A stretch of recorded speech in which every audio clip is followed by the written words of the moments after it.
प्रिय दर्शकों, राधे राधे, जय गजानन। आप सभी को गणेश चतुर्थी की हार्दिक शुभकामनाएं। आज हम विघ्नों की हर्ता श्री गणेश जी ने चंद्रमा को श्राप क्यों दिया उसके बारे में जानेंगे और भाद्रपद मास की चतुर्थी के दिन चंद्रमा के दर्शन क्यों नहीं किए जाते उसके बारे में जानेंगे। भाद्रपद मास की चतुर्थी के दिन मां पार्वती अपने पुत्र गणेश को बड़े ही दुलार प्यार से मोदक खिला रही थी, क्योंकि गणेश जी को मोदक अतिशय प्रिय है। तो वह खिला रही थी, उसी समय चंद्रमा आया। तो चंद्रमा ने देखा गणेश जी खूब सारे मोदक खा रहे हैं, तो इसलिए वह गणेश जी के साथ में हास परिहास करने लगा, क्योंकि कैसा मुख है और कितने मोदक खाए जा रहे हैं, इनका पेट कैसा हो गया है। तो गणेश जी को गुस्सा आया और गणेश जी ने उस चंद्रमा को श्राप दे दिया, हे चंद्रमा, आज से तू क्षीण हो जाएगा और जो भी भाद्रपद मास की चतुर्थी के दिन चंद्र का दर्शन करता है उससे कुछ न कुछ कलंक अवश्य लगता है। ऐसा श्राप दे दिया।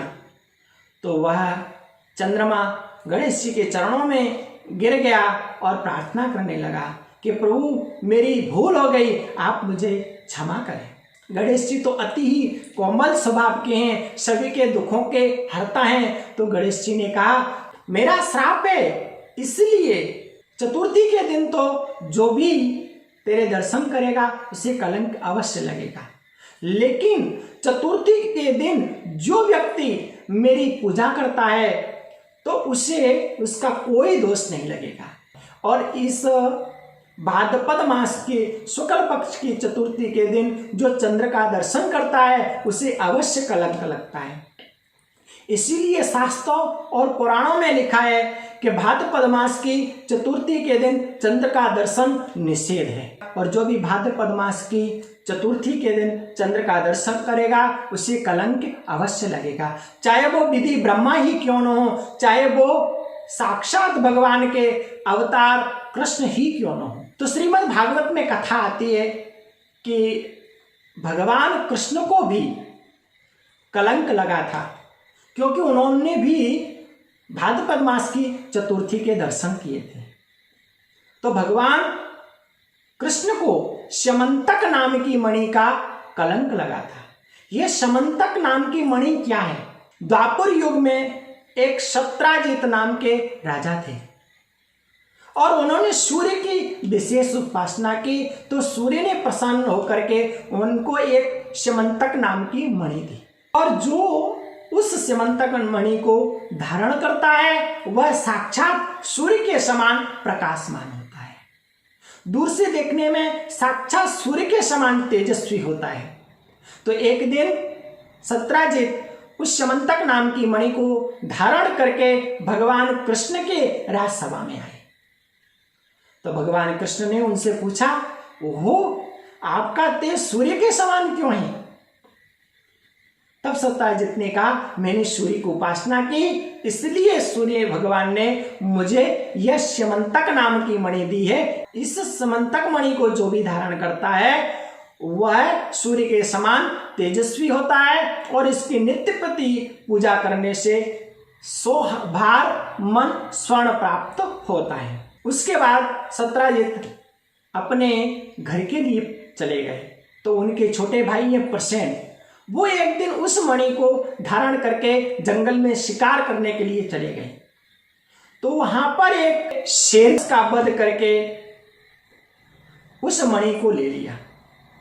उस मणि को जामवंत जी ने देखा, बहुत ही प्रकाशमान थी, तो जामवंत ने उस शेर का वध करके उस मणि को ला करके अपनी पुत्री के पलने से टांग दिया। तो जब सत्राजित को पता चला कि मेरा भाई नहीं है, किसी ने मार डाला है, तो उन्होंने कहा ये अवश्य ही ये कृष्ण की ही करतूत है, क्योंकि कृष्ण ने ही समंतक मणि को लेने के लिए मेरे भाई का वध कर दिया है। क्योंकि भगवान कृष्ण ने भी भाद्रपद मास के शुक्ल पक्ष की चतुर्थी के दिन चंद्र का दर्शन कर लिया था, इसलिए उनको कलंक लगा। उसके बाद में जब भगवान ये अपने कलंक को छुटाने के लिए, कलंक से निष्कलंकित होने के लिए वो प्रसेन को और उस समंतक नाम की मणि को ढूंढने के लिए निकल गए।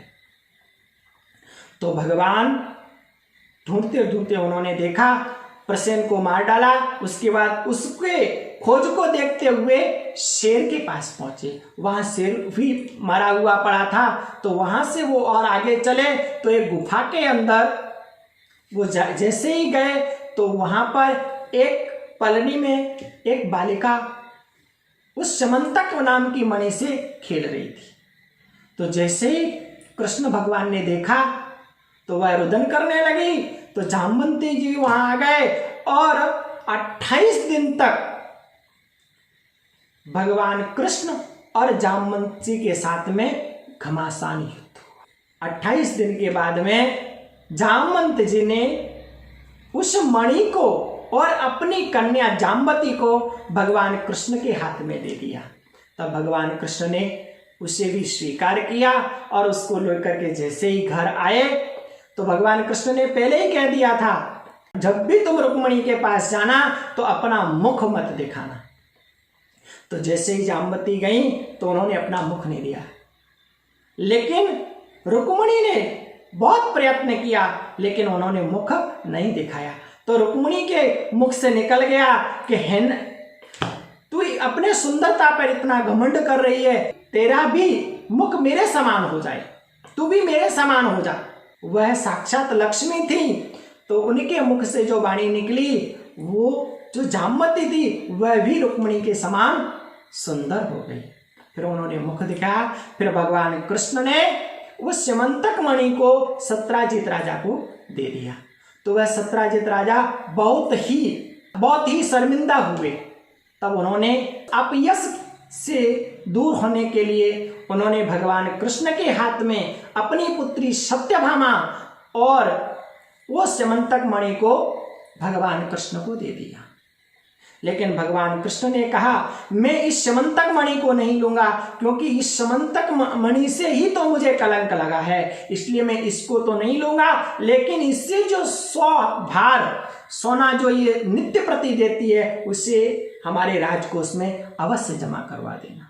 उसके बाद में भगवान सत्यभामा को लेकर के अपने घर आए और जो भी भाद्रपद मास की चतुर्थी के दिन चंद्र का दर्शन करता है तो उसको कलंक अवश्य लगता है। इसलिए सभी गणेश भगवान की पूजा करें और इस कथा का जो श्रवण करते हैं उनको कभी भी चोरी का इल्जाम और कलंक नहीं लगता है। गणेश जी ने चंद्र को श्राप क्यों दिया उसके बारे में आपको बताया। अगर आपको हमारा वीडियो अच्छा लगा तो आप लाइक करें, शेयर करें और हमारे श्री नवदुर्गा ज्योतिष चैनल को सब्सक्राइब करें। सभी को राधे राधे।